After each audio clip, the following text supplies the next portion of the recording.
A measure of the quality, prescience, and veracity of Pearl S. Buck's The Good Earth is that, nearly a century after its first publication, the book remains required reading in literature, world history, and social science courses. The novel is a simple, straightforward narrative about 50 years in the life of Wang Lung, an uneducated farmer in eastern China in the late 19th and early 20th centuries. While this era period was one of continual political turbulence in China, Wang Lung's personal struggle centers on securing good harvests, purchasing more land, and building a lasting foundation for his growing family. To accomplish this, he must work around tempestuous nature, unscrupulous relatives, opportunistic soldiers and brigands, and other common people who, like him, are just trying to survive. His greatest ally is his wife, O-lan. Like the land itself, she is fertile, dependable, and completely accepting. Growing up in China in the 1890s as the child of Christian missionaries, Buck watched many of the changes she writes about firsthand. The first of a trilogy, the book received a Pulitzer Prize in 1932 and was the best-selling novel in the U.S. in 1931, the year of its initial publication, and 1932. Buck received the Nobel Prize for Literature in 1938, largely because of the Good Earth trilogy. On his wedding day, 20-year-old Wang Lung leaves the small farm where he lives with his widowed father and walks to the nearby village to meet his bride for the first time. Mistress Hwang has arranged the marriage, selling one of her kitchen maids, O-lan, to Wang Lung's father. The newlyweds walk silently to the farm, where Wang Lung tells his bride to prepare a feast for his friends and relatives. While he serves the meal she prepares, he makes her wait outside with the ox. After everyone leaves, he takes her to his bed. While Wang Lung doesn't find O-lan attractive, she's the perfect wife in other respects, deferential, hardworking, loyal, and clever. When she finishes her housework, she joins Wang Lung in the fields. Although pregnant, she works beside Wang Lung until the birth.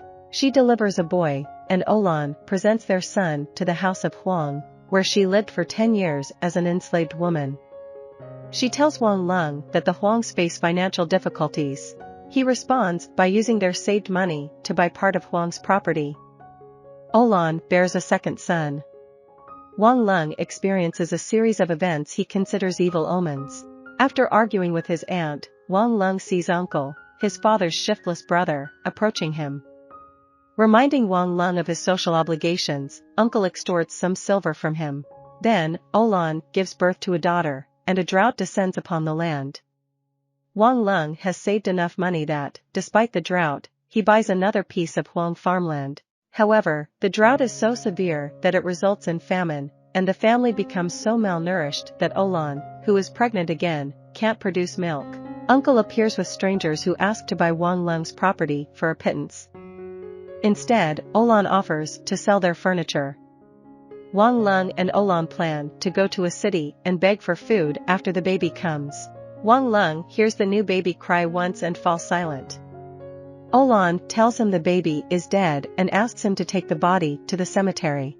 Weak with malnourishment and struggling to walk, the family passes the village on their way south and, for the first time, sees a fire wagon, or train. It takes them 100 miles to the city. Many migrants gather for rice each morning, and the family can eat again.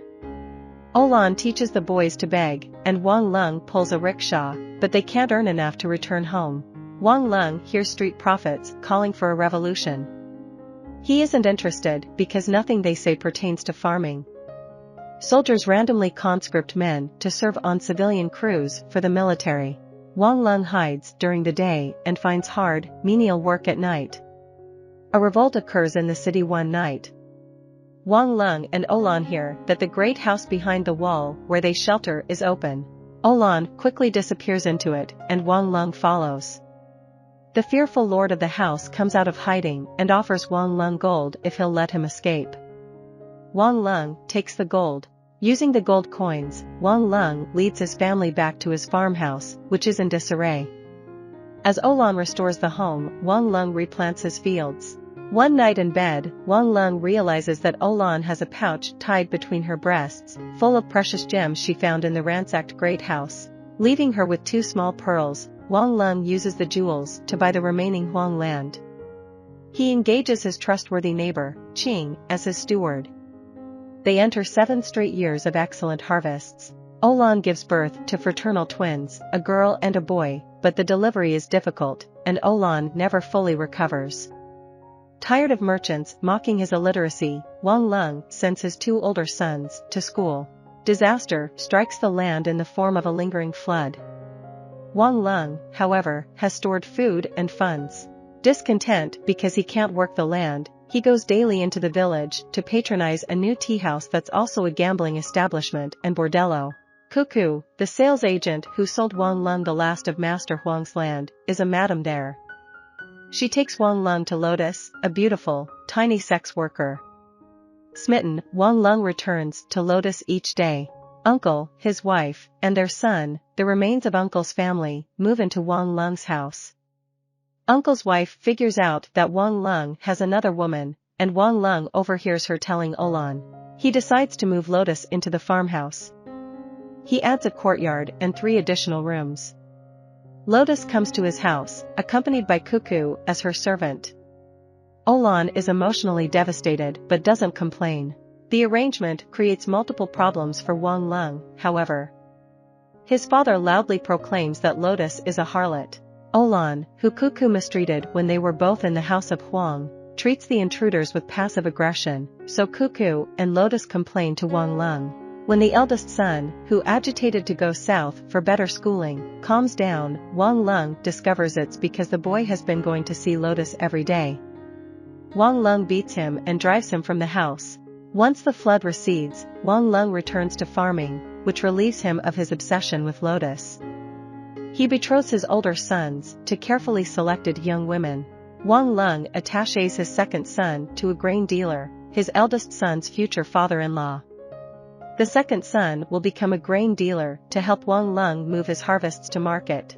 Noticing O-lan's growing difficulty completing her chores and continual swollen stomach, Wang Lung sends her to bed and summons a physician.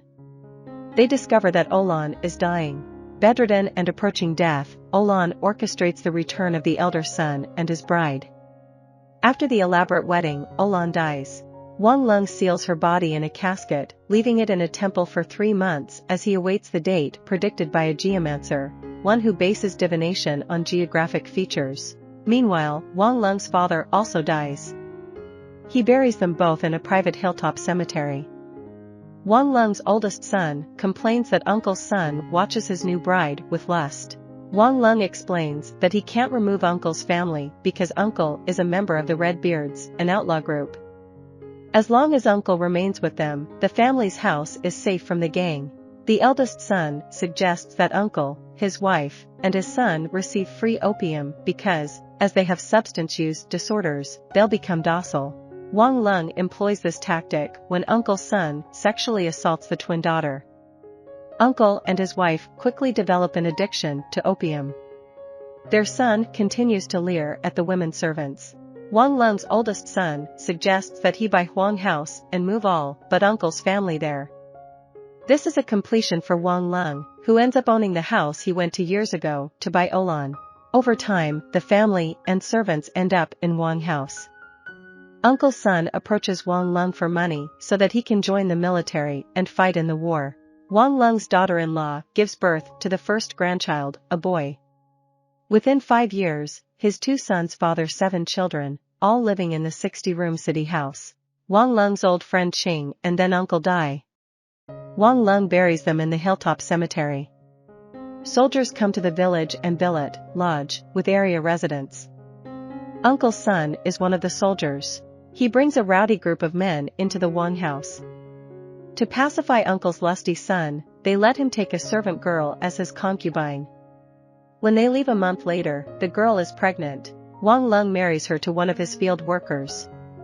When Uncle's wife dies, Wang Lung buries her in the cemetery.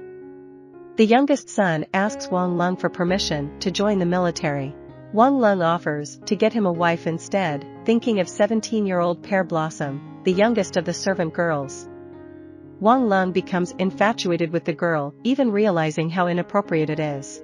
She briefly becomes his concubine, and his younger son runs away to join the military. Yearning to enjoy the land again, Wang Lung moves with his elder daughter, Pear Blossom, and several servants back to the farmhouse. He tells his oldest son to procure his casket, which he keeps with him at the farm. His older sons visit him there. One day, he overhears their plan to divide and sell the farmland once Wang Lung is gone. I hope you enjoyed this video. Leave a like if you did and be sure to subscribe. Thank you.